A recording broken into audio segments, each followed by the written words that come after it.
গতকাল সারা রাত্রি ফেসবুক ছিল গরম, সে গরমটা কি? গরমটা সংবাদ ছিল ইউনূস সাহেব নাকি পদত্যাগ করেছেন। কি শোনেননি আপনারা? ইউনূস সাহেব কি করেছেন? সার্জিস আলম সহ সমন্বয়কেরা যারা দায়িত্ব ছিল তারা রাতে রাতে কি হয়ে গেছে? পালাই চলে গেছে। সেনাবাহিনীর হাতে ক্ষমতা। ও আওয়ামী লীগের লোকেরা শিগগিরই রাস্তায় নামো, দেশ দখল হয়ে গেছে। এই চিন্তা ভাবনা করে নোয়াখালী না কুমিল্লায় ৩০-৩৫ জন মিছিল বের করেছিল, পুলিশ আর সেনাবাহিনী ধরে আচ্ছা মতন দেশ। আবার শেখ হাসিনা টেনে নিয়ে আসবো বলে মিছিল। তাইলে এইরকম আজগবি হিসাব, এরকম আজগবি কল্পনা করা লোক অতীতেও ছিল, এখনো আছে। কথা বলেন ঠিক না বেঠিক? মাঝে মাঝে ওরা বলে আমেরিকার প্রেসিডেন্ট কেটা হয়েছে? ট্রাম্প হয়েছে। এখন ট্রাম্প হলে নাকি শেখ হাসিনার বিরাট লাভ। ওরা বিরাট বৌগল দৌড়াইছিল ট্রাম্প ট্রাম্প ট্রাম্প ট্রাম্প। কিন্তু আজকে দেখলাম ফেসবুকে ট্রাম্পের সঙ্গে সর্বপ্রথম চুক্তি হয়েছে ইউনূস সাহেবের সঙ্গে। আমাদের দেশে থেকে কি একটা গ্যাস আছে ওনারা নিয়ে যাবে, আর ওনাদের দেশের আমাদের দেশের থেকে সবচেয়ে বেশি বাজারজাত করা হয় পোশাক, তৈরি পোশাক আমেরিকায়। ডোনাল্ড ট্রাম্প নাকি বলেছে, বন্ধু চিন্তার কোনো কারণ নেই, তোমার দেশের থেকে যে পার্সেন্ট নিচ্ছি তার সেই আরো 10%, 15% বেশি নেব, সুতরাং তোমার টেনশনের কোনো কারণ নেই। এখন শেখ হাসিনা রহমাতুল্লাহ আলাইহির লোকজন এখন শুধু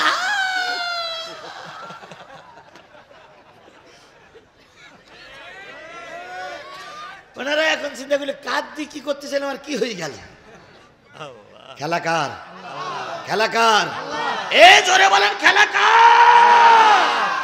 সুতরাং তোমার অন্তরের খবর আর আমার অন্তরের খবর কে রাখে? আমি যখন হজ করে চলে যেতাম তখন অনেকেই বলতো, আল্লাহ এত হুজুরির মরণ হয় তো এ হুজুরিটার মরণ হয় নাকি? মঞ্চে উঠেই শুধু এই দেখো এই বলে সেই বলে, মরণ হয় না কেন?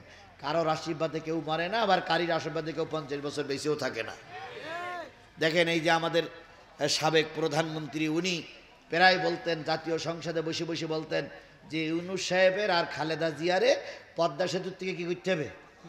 টুস করে ফেলাই দিতে হবে, চুবাই আবার উঠাইতে হবে। দেখেন আল্লাহর কি খেলা রে ভাই, আল্লাহর কি খেলা। যিনি এদেরকে নিয়ে অবজ্ঞা করতেন তিনি এখন ইন্দুরের গর্ত পালাই আছে, আর যাদেরকে অবজ্ঞা করতেন তারা এখন বাংলাদেশের সবচেয়ে বেশি সম্মানে আছে। ইউনূস সাহেব বড় চেয়ারে, খালেদা জিয়ার বিগত 13-14 বছর বাইরে যেতে দেয়নি। কাতারের বিমানে চড়িয়ে, পৃথিবীর সর্বশ্রেষ্ঠ বিমানে চড়িয়ে কাতার সাহায্য করে তাকে বিদেশে নিয়ে গেছে।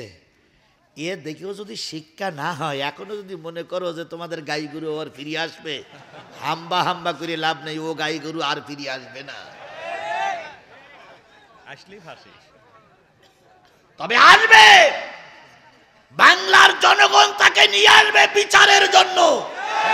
কথা বলেন কিসের জন্য? বিমানের চেয়ারে বসে নিয়ে আসা হবে না, বিমানের চাকায় দড়ি দিয়ে বেঁধে ঝুলাতে ঝুলাতে নিয়ে আসা হবে। ট্রাইব্যুনালের বিচারের রায় শোনানো হবে, ওপেনলি গণ আদালতে তার বিচারের রায় কার্যকর করা হবে। যারা হাম্বা করতে চাও রেহাই একটাও পাবা না, টেনশন করো না।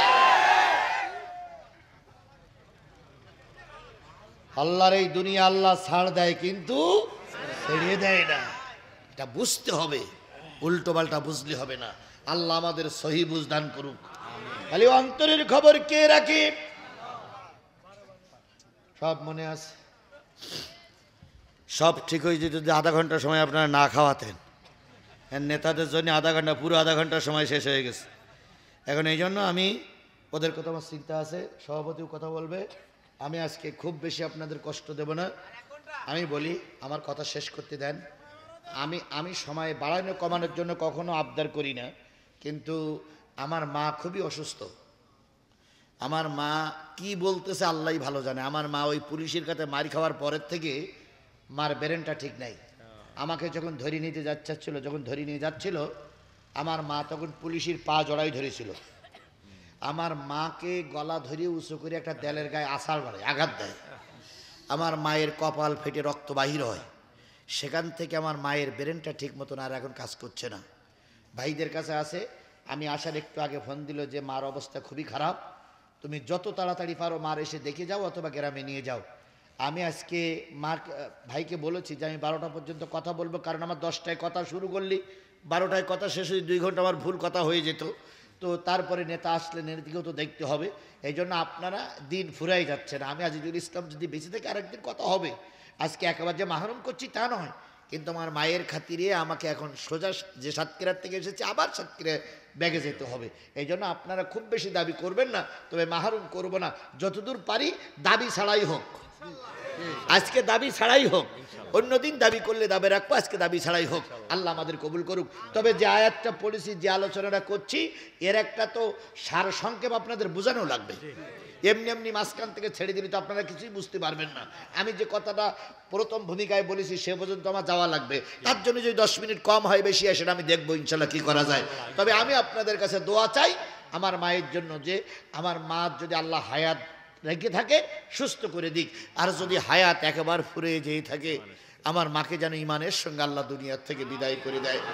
আমার মায়ের ওজন খুব বেশি হলে 20 থেকে 25 কেজি, তার বেশি না, একেবারে হালকা হয়ে গেছে। এই জন্য আমার মায়ের জন্য আমি আপনাদের কাছে দোয়া চাই, আল্লাহ আমার মাকে জান্নাতের মেহমান বানিয়ে দিক এবং সুস্থ করে দিক। আমার ভাইয়েরা, যে জিনিসটা বুঝাতে চাচ্ছিলাম সেটা হলো অন্তরের খবর কে রাখে, বাইরের খবর কে রাখে। এবার আল্লাহ রাব্বুল আলামিন বলতেছে, এবার মূল আলোচনায় যাচ্ছি। সুম্মা আওরাসনাল কিতাবাল্লাযীনা ইসতাফাইনা মিন ইবাদিনা। অতঃপর শোনো কালেমাওয়ালারা, তোমরা যারা কালেমাওয়ালা, তোমরা যারা আমার বান্দা, যারা কোরআনের উত্তরসূরি কালেমাওয়ালা, তারা মূলত 3 ভাগ। কয় ভাগ? কালেমাওয়ালারা কয় ভাগ বলুন তো? আওয়ামী লীগের লোক কালেমাওয়ালা না কালেমা বিরোধী? কালেমাওয়ালা। বিএনপির লোক কালেমাওয়ালা না কালেমার বিপক্ষে? কালেমাওয়ালা। বাংলাদেশ জামাত ইসলামীর লোক কালেমার পক্ষে না বিপক্ষে? তাহলে সবাই আমরা মুসলমান। আওয়ামী লীগ মুসলমান, বিএনপি মুসলমান, জাতীয় পার্টি মুসলমান, জামাত ইসলামও মুসলমান। আল্লাহ রাব্বুল আলামিন বলতেছে 800 কোটি মানুষের ভিতর থেকে কালেমাওয়ালা কয় কোটি? 200 কোটি। 200 কোটি কালেমাওয়ালা সবাই মুসলমান, কিন্তু সবাই মুমিন না। কালেমা পড়া লোক আর ইমানদার লোক কি এক? জোরে বলেন এক। হিন্দুরাও কালেমা পড়ে, আওয়ামী লীগও কালেমা পড়ে, বিএনপিও কালেমা পড়ে, জাতীয় পার্টি কালেমা পড়ে, জামাত ইসলাম কালেমা পড়ে, কিন্তু কালেমা পড়লেই মুমিন হওয়া যায় না, মুত্তাকি হওয়া যায় না। এবার চলুন সূরা ওয়াকিয়ার ভিতরে যাই। আল্লাহ বলতেছেন, ওয়াকুনতুম আজওয়াজান সালাসা। কিয়ামতের দিন আমার আল্লাহ যেদিন বিচারক হয়ে বিচার করবেন, সেদিন পৃথিবীর সব মানুষগুলো 3টে ভাগ হবে। সব এখানে রেখে দেন। কয়টা ভাগ হবে? আরো বলেন, জোরে বলেন তো, পৃথিবীর সব মানুষগুলো কয়টা ভাগ হবে? ফাসহাবুল মাইমানাতি মা আসহাবুল মাইমানা ওয়া আসহাবুল মাশআমাতি মা আসহাবুল মাশআমা ওয়াস-সাবিকুনাস সাবিকুন উলাইকাল মুকাররাবুন।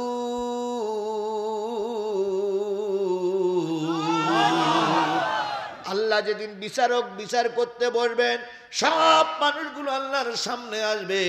আল্লাহ বলবে, সব মানুষগুলো 3 ভাগ হয়ে যাও। বলার সাথে সাথে 3টা ভাগ হয়ে যাবে। একটা ভাগ থাকবে আল্লাহর আরশের ডান পাশে, আর একটা থাকবে আল্লাহর আরশের বাম পাশে, আর একটা থাকবে আল্লাহর আরশের সামনে। তাহলে কয় ভাগ হয়ে গেল? আল্লাহ রাব্বুল আলামিন বলেন, ডাইনে যারা থাকবে এরা সব ডাইনপন্থী। ডাইনপন্থী মানে কোন পন্থী? আরো জোরে বলেন, ডাইনপন্থী মানে কোন পন্থী? ডাইনপন্থী মানে কালেমাওয়ালা, ডাইনপন্থী মানে আস্তিক, ডাইনপন্থী মানে মুসলমান, ডাইনপন্থী মানে ইসলাম ধর্ম পালন করেনেওয়ালা। তাহলে সব কালেমাওয়ালা মুসলমানগুলো আল্লাহর কোন পাশে থাকবে? ডাইন পাশে। ওয়া আসহাবুল মাইমানাতি মা আসহাবুল মাইমানা, আর একটা দল থাকবে আল্লাহর আরশের বামে। এরা পৃথিবীর সব বামপন্থী নেতা। বলুন তো ফেরাউন ডাইনপন্থী না বামপন্থী? নমরুদ ডাইনপন্থী না বামপন্থী?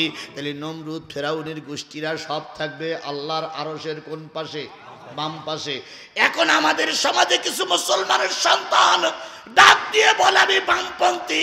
না না না, তুমি বামপন্থী হতে পারো না, তুমি মুসলমানের সন্তান, আল্লাহ তোমাকে ডাইনপন্থী বানাই তৈরি করেছে, তুমি বামপন্থী হতে পারো না। তাহলে বামপন্থী দল করা যাবে না, কে নিষেধ করেছে? আরো জোরে বলেন, কে নিষেধ করেছে? আপনি মুসলমানের বাচ্চা হলে আপনি কোন পন্থী? আরো জোরে বলেন, কোন পন্থী? যদি আপনার জন্মের পরে কানে আজান হয়ে থাকে তাহলে আপনি ডানপন্থী, আর যদি আজান না হয়ে থাকে তাহলে আপনি বামপন্থী। এবার ডানপন্থী আর বামপন্থী চলে গেল। সাহাবী আজমাইনগণ বলেন, ইয়া রাসূলুল্লাহ, সামনে থাকবে কারা? নবী বলবেন, সামনে থাকবে ভিআইপি, অর্থাৎ নবী রাসূলগণ। আদম আলাইহিস সালাম থেকে মুহাম্মদ সাল্লাল্লাহু আলাইহি সাল্লাম পর্যন্ত 1 লাখ ইমামাতন্তরে 2,24,000 পয়গম্বর থাকবে নবীর সামনে। বলুন তো নবীদের কোনো বিচার হবে? তাহলে নবীরা বিনা হিসাবে কোথায় চলে যাবে? আরো জোরে বলেন, কোথায় চলে যাবে? এবার বলুন তো ফেরাউন, নমরুদ, হামান, কারুন, আবু জেহেল, আবু লাহাব, এদের কোনো বিচার হবে? এরা বিনা বিচারে কোথায় যাবে?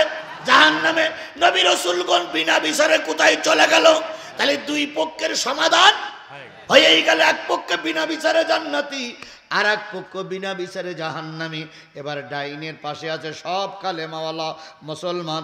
এই দলের ভিতরে আওয়ামী লীগ আছে, বিএনপি আছে, জামাত ইসলাম আছে, জাতীয় পার্টি আছে, তাবলিগ আছে, চরমনাই আছে, হেফাজত আছে, সব কালেমাওয়ালারা ডাইনে। এবার আল্লাহ রাব্বুল আলামিন বলবে ডাইনের পার্টিরা সামনে আয়। সামনে আসার পর আল্লাহ বলতেছেন, ফামিনুহুম যালিমুল লিনাফসিহি ওয়া মিনহুম মুক্তাসিদি ওয়া মিনহুম সাবিকুম বিল খায়রাতি বিইজনিল্লাহ। এবার কালেমাওয়ালাগুলোরে আল্লাহ ডেকে বলবে, তোমরা 3 ভাগে ভাগ হয়ে যাও। এবার ফেরেশতারা বলবে, আল্লাহ ভাগ করব কি করে? আল্লাহ বলবে, কালেমা পড়া লোক কিন্তু যারা জালেম, জালেমদের আলাদা করো। তারা কালেমাওয়ালা কিন্তু কি জালেম। কালেমাওয়ালা জালেম মুসলমান পৃথিবীতে আছে না নাই? আমাদের বাংলাদেশে বুঝি নাই? আছে, আছে, আছে। কি কায়দায় বলতেন আমাদের নেত্রী নামাজি? তাই বলতো না? আমাদের নেত্রী সকালবেলা উঠে কি খোঁজে? যাই নামাজ খোঁজে। আমাদের নেত্রী কোরআন শরীফ তেলাওয়াত না করে ঘরের থেকে বাহির হয় না। দৈনিক নাকি 30-40 টাকাত করে তাহাজ্জুদের নামাজ পড়ে। আর ওদের ভিতরে এক নেতা ছিল শামীম ওসমান, তিনি বলতেন আমি দৈনিক 70-80 রাকাত করে নফল নামাজ পড়ি। তাহলে 70-80 রাকাত যখন নফল নামাজ পড়ে, 5 ওয়াক্ত নামাজ পড়ে, আবার 70-80 রাকাত নফল নামাজ পড়ে, তাহলে ওকে পায়খানা করার সময় পায়খানা করি দেয় কে?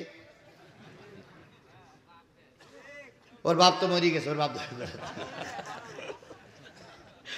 তাহলে বোঝা গেল এরা মিথ্যাবাদী। কথা বলেন ঠিক না ঠিক? আবার এরাই বলতো আমরা নামাজি। এরা আলেম ওলামা ইসলাম সহ্য করতে পারত না। আর প্রায় মঞ্চে উঠে কাঁদতো, আমি ব্যতীতের বেদনা আমি বুঝি, আমার বাবা না, আমার মা। কি যদি আপনি সত্যিকার ব্যতীতের বেদনা বুঝতেন, আপনার চাইতে 1,00,000 গুণ কোটি গুণ বেশি জনপ্রিয় ব্যক্তি ছিলেন আল্লামা সাঈদী। কেন সাঈদীর বেদনা আপনি বোঝেন নাই? খালেদা জিয়াকে আপনি যখন ক্যান্টনমেন্টের বাড়ি থেকে বের করে দিলেন, একটা কাপড়ে বাহির হয়েছিল, বাকি কাপড়গুলো তার দেয়নি। কথা বলেন ঠিক না ঠিক? আপনিও নারী, সেও নারী, আপনিও মা, সেও মা। আপনি কি কায়দায় একজন মাকে ঘর থেকে তাড়িয়ে দিলেন? আপনার বিবেকে বাঁধলো না? এই যে কারেন্টের আলো জ্বলতেছে, কারেন্ট কারোর বাবার পৈতৃক সম্পত্তি নয়, এ কারেন্ট গণতন্ত্রী বাংলাদেশের 18 কোটি মানুষের অধিকার। আপনি খালেদা জিয়ার বাড়ির থেকে লাইনটা কেটে দিলেন, বাড়ির সামনে বস্তা দিয়ে ব্যারিকেড তৈরি করে তার বাড়িতে লোকজন ঢোকায় বাগাসা বন্ধ করে দিলেন। আপনি কি করে গণতন্ত্রের মানুষ কন্যা হন? আপনি গণতন্ত্রের সবচেয়ে জালেম কন্যা, ওয়া মানুষ কন্যা। আল্লামা সাঈদীকে ওরা মামলা দিল যুদ্ধ অপরাধীর মামলা, আল্লামা সাঈদীর নামে ওরা মামলা দিল ধর্ষণের মামলা। আল্লাহর ওলি বাংলাদেশের যদি ওলি খোঁজেন, আল্লাহর কসম যদি ওলি খোঁজেন, শ্রেষ্ঠ ওলি ছিল আল্লামা সাঈদী। কারণ আল্লামা সাঈদীর সবকটা ভবিষ্যৎবাণী 100-এ পূরণ হয়েছে, কাজে লেগেছে। আল্লামা সাঈদী বলেছিলেন, জুলুম বন্ধ করো, নতুবা পালানোর জন্য ইঁদুরের গর্ত খুঁজে পাবা না। কাজে লেগেছে না লাগেনি? এই কাজে লেগেছে না লাগেনি? উনি বলেছিলেন, আলেম ওলামা মুসলমানদের উপরে নির্যাতন বন্ধ করো, মৌলবাদ ফেনা তুলে গালিগালাজ দিও না। আমরা 12 কোটি মৌলবাদ আছি গাছের গোড়ায়, তোমরা আসো আগাবাদী আগায়। একবার যদি গাছের গোড়া ধরে নাড়া দেই, দাদার বাড়ি মাউর বাড়ি দিল্লিতে গিয়ে পড়বা, কিয়ামতের আগে আর আসতে পারবে না। ঠিক সেই পড়বে না দাদার ঘাড়ের পরে গিয়ে। আল্লামা সাঈদী বলেছেন, উত্তর গগনে কালো মেঘ জমেছে, ঝড়ের পূর্বাভাস লক্ষ্য করছি।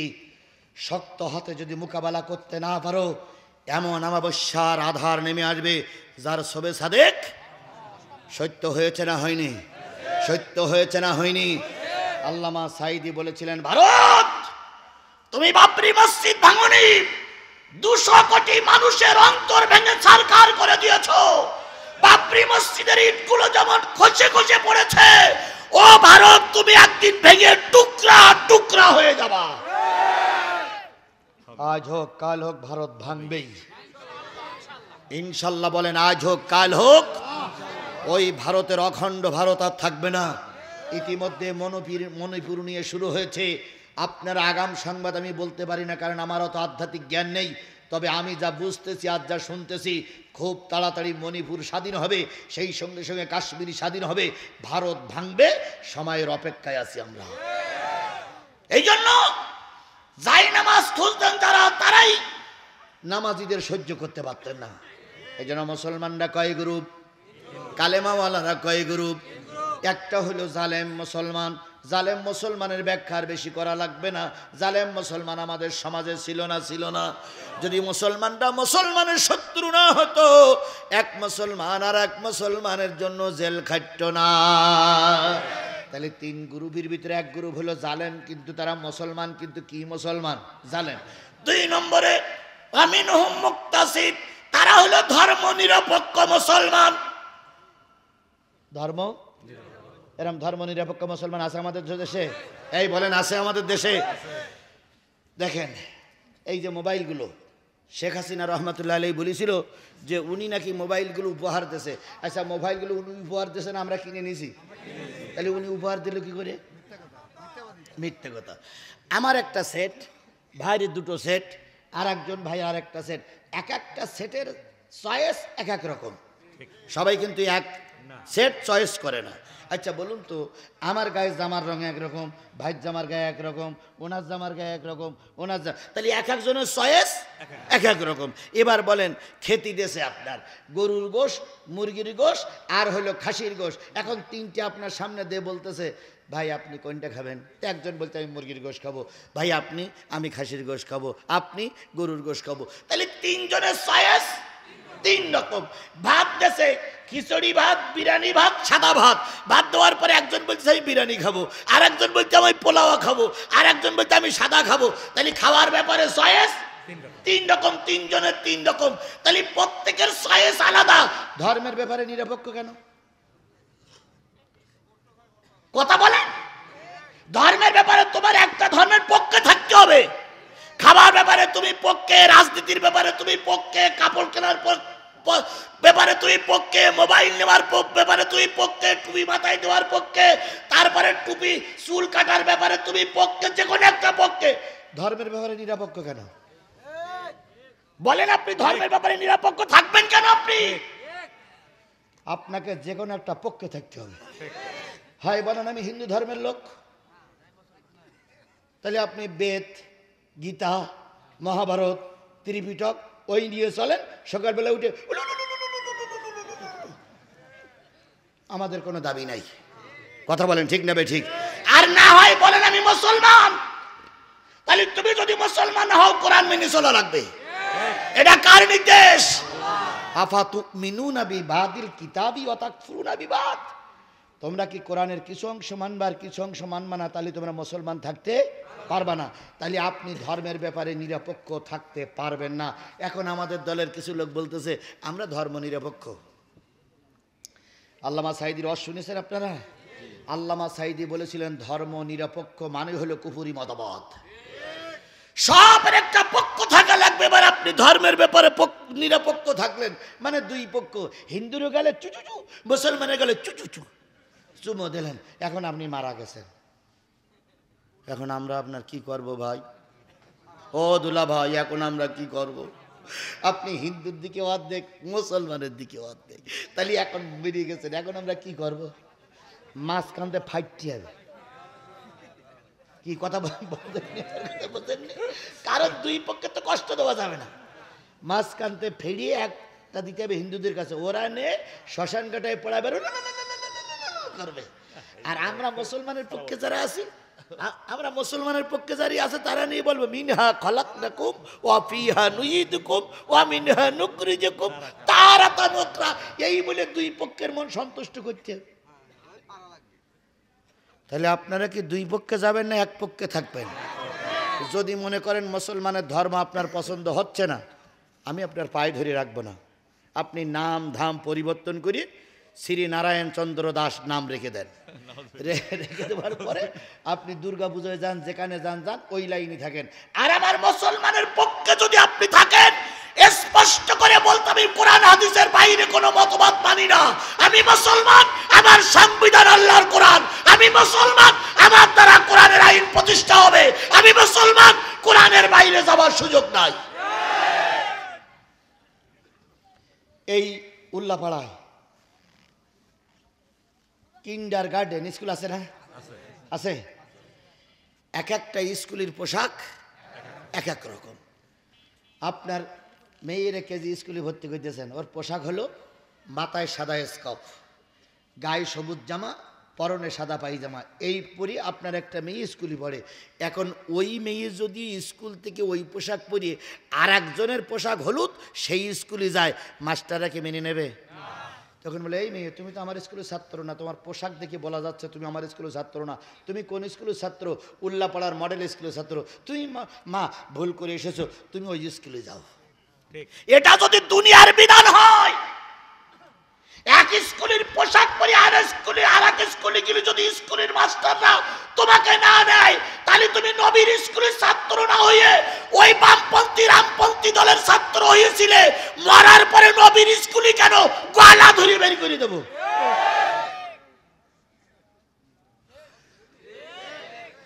গলা ধরে বের করার অধিকার আমার নেই, তবু আমরা না পালি রসুল দেবে। কথা বলেন ঠিক না? ঠিক।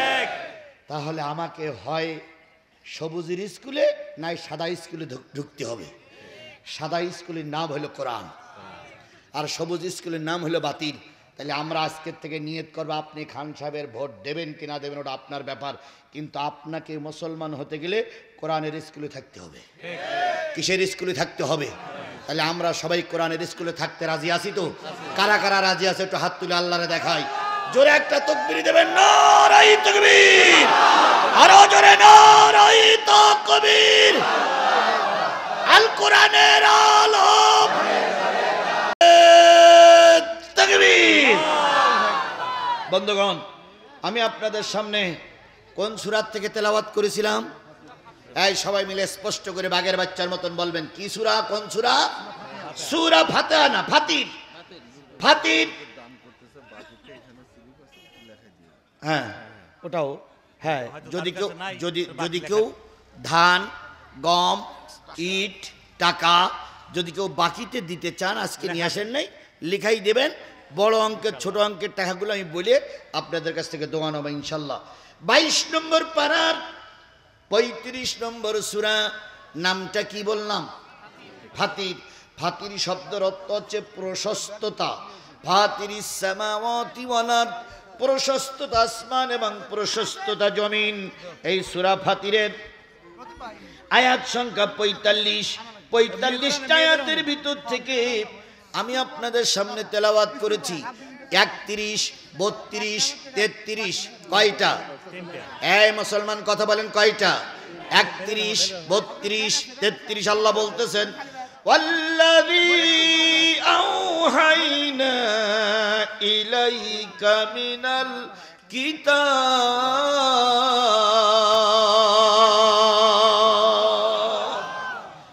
ওগো নবী, ওহির মাধ্যমে আমরা যে কিতাব তোমার পরে নাজিল করেছি হুয়াল হক, ওই কিতাবটা সত্য। বলুন তো ওহির মাধ্যমে জিব্রাইলের মারফতে নবীর পরে যে কিতাবটা নাজিল হইল ওই কিতাবটার নাম কি? আরো জোরে বলেন কিতাবটার নাম কি? এই কিতাব সত্য না মিথ্যা? আরো জোরে বলেন এই কিতাব সত্য না মিথ্যা? এই কিতাব যখন নাজিল হলো কাফেররা তখন বলেছিল মুহাম্মদ সাল্লাল্লাহু আলাইহি সাল্লাম সারা রাত গবেষণা করে সকালবেলা উঠে বলে আমার পরে ওহী নাজিল হয়েছে, আমরাও যদি গবেষণা করি কোরআন কিতাব আমরাও না তৈরি করতে পারি। এবার আল্লাহ রসুল সাল্লাল্লাহু আলাইহি সাল্লাম কাবার চত্বরে কাবার গায়ে সূরা কাউসারটা লিখে দিলেন আর বললেন ফাতু বিসূরাতিম মিন মিসলি ওয়াদউ শুহাদাকুম মিন দুনিল্লাহ ইন কুনতুম সাদিকিন।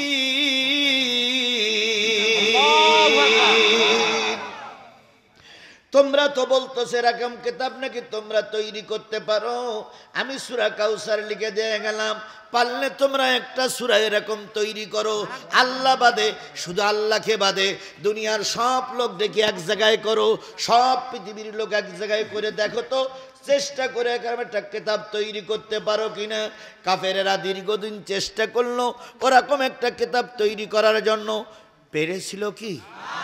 জোরে বলেন পেরেছিল কি? হাজারো চেষ্টা করে কাফেরেরা ব্যর্থ হয়ে গেল। এইবার কাফেরেরা লিখে দিয়ে গেলেন লাইসা হাজা কালামিল বাশার, এটা কোনো মানুষের রচিত কিতাব নয়, এটা আল্লাহর রচিত কিতাব। তাহলে যে জিনিসটা বুঝাতে চাচ্ছিলাম ওহির মাধ্যমে যে কোরআন নাজিল হলো এই কোরআন সত্য না মিথ্যা? সত্য। বিশ্বাস হয় আপনাদের? পৃথিবীতে অনেক অমুসলিম এই কিতাব রিসার্চ করে মুসলমান হয়ে গেছে, আর অনেক মুসলমান এই কিতাবের বিরোধিতা করে কি হয়ে গেছে? নাস্তিক হয়ে গেছে। তার ভিতরে তাসলিমা নাসরিন একজন, আহমদ শরীফ একজন, এভাবে করে নাস্তিক অনেকে তৈরি হয়ে গেছে। আমাদের ভিতরে কিছু নাস্তিক তৈরি হওয়ার ভাব নেছে।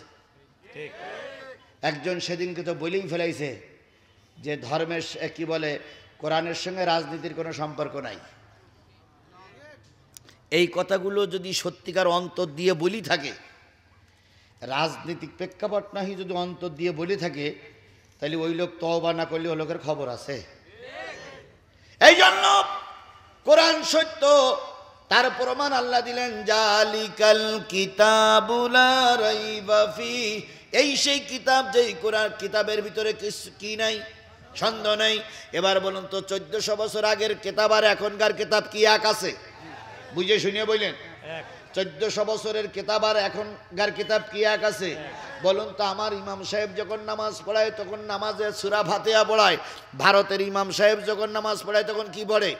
ফাতিহা পড়ে। পাকিস্তানের ইমাম সাহেব কি পড়ে? আমেরিকার ইমাম সাহেব কি পড়ে? তাহলে গোটা পৃথিবীতে কোরআন এখনো অক্ষুণ্ণ আছে, আর এই কিতাব কিয়ামত পর্যন্ত অক্ষুণ্ণ থাকবে। কারণ আল্লাহ নিজেই বলেছেন নাহনু নাজ্জালনা যিকরা ওয়া ইন্না লাহু লাহাফিজুন। আল্লাহু আকবার। এই কিতাব নাজিল করেছি আমি আল্লাহ, আর এই কিতাব সংরক্ষণ করার দায়িত্ব কার? আল্লাহর। তাহলে এই কিতাবের ভিতরে কোনো কি নাই? ভুল নাই। আরো জোরে বলেন ভুল নাই। মুসাদ্দিকাল লিমা বাইনা ইয়াদাই, এই কিতাবটা যেমন সত্য, তাওরাত জব্বুর ইনজিলও সত্য, কিন্তু তাওরাত জব্বুর ইনজিলের আইন এখন সমাজে চালু নাই। ইন্নাল্লাহা বিইবাদিহি লাখাবীরুম বাসীর,